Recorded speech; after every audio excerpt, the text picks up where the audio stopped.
I think about him every now and then, and I remember the fun at first, and then how you had to leave this earth.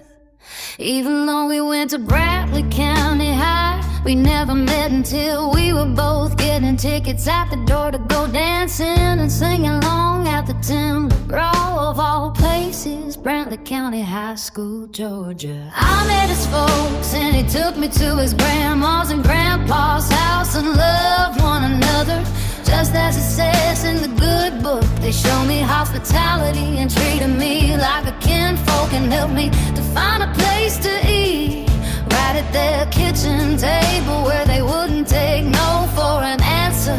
It was always delicious. And then told me to go jump in their underground pool, and I was way out in the woods and having a good old time. He was a good dad and brother and son and a good friend. He took me to his parents' house and they were a pair of lovebirds perching together in a beautiful log cabin that they designed together. We were standing in the kitchen having conversation, and out the crack of my eye I saw something move. As I looked over, there were giant wildcats on the counter. I couldn't believe it. They laughed, but it scared me. Now I laugh since years went by.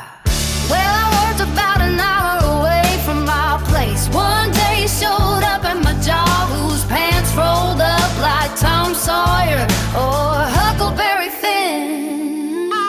Had his fishing pole and bucket and said, let's go. But it was in the middle of my workday and I couldn't go. When I got home that night, he started a fight, and by the next day I was out of mind and out of the sight. A few years went by and he and I started talking again.